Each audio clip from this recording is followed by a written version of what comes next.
And we're back for a beautiful Valentine's Day. Oh, yeah. Giddy up. Hey, we actually figured out what's going on here with this fracas.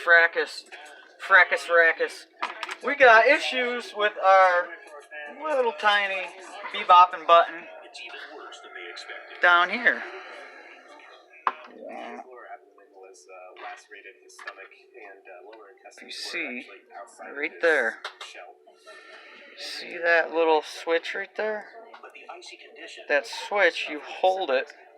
That's what comes up to the front here and collapses against there, and that tells it to stop turning and grinding. It's not stopping. So I gotta open it up. I'm gonna pull it off of the rails, get it out, and hopefully clean up that switch. I'm gonna unplug it now. There's no need to have it plugged in for that. That one still ain't coming? No. It's gonna be tough. It might need more help. I got my nephews here helping me. Yeah. What time is it? Thank you, Hunter. Got Tommy over there. This thing's right in the way. It couldn't even be over there popping pins for me. Oh yeah, had it way zoomed to the max effects. Got him pulling circuits off the circuit board, off the projector. Got a bunch of them off, just waiting for the last big one to heat up.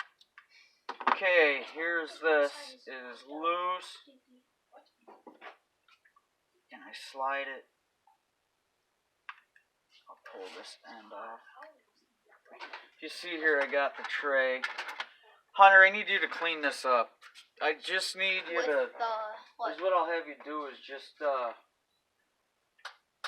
I need you to get like a dust rail.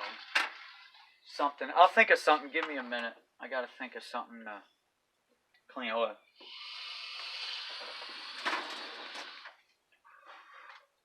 Right here. I think that'll work. Push. Yeah, I want you to take it though first and just do this. And that gets all the crud out of it, and then just go through and dust that. You know what I mean? Mm-hmm. Get all the dust and crud out of there. Then you'll have to pop the top like this. This isn't too bad. I believe I already did this. Can I move the big circuit to the middle like that? Yeah, that'll help you. Yeah, you don't have to worry too much about underneath here, because I cleaned that before when I had the disc and everything still there. So it's pretty much just this stuff. And in here real good. Get that like along in here. There you go. The underside definitely needs it. I gotta pop this off. I got Trey here holding. I already changed out the battery just in case. Didn't want to take any chances. This one's real weak. It was 0.6. I'm gonna write that. Write it down. Write everything down. So I don't have to worry about it. 0.6 volts.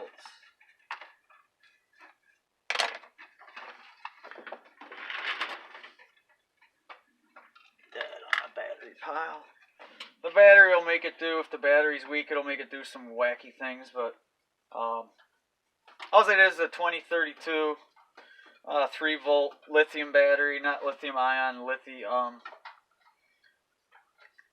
If you bite into it, you'll laugh for 2 weeks. That type of lithium.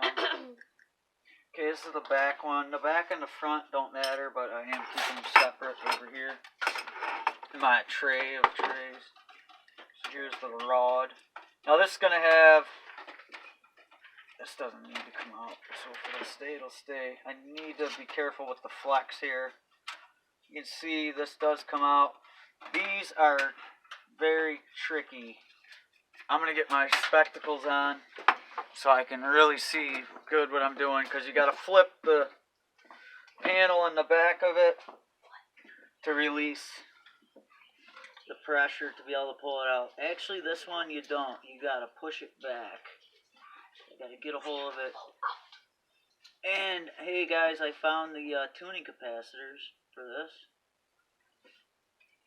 They're right here.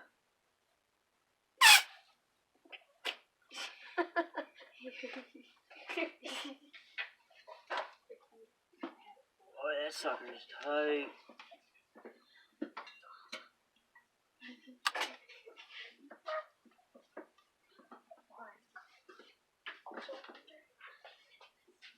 Come on.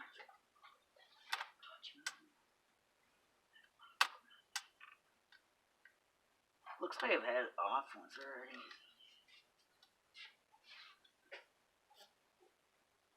I just want to double check. Make sure I need. See, it's this part right here. It's got to be squeezed and pulled.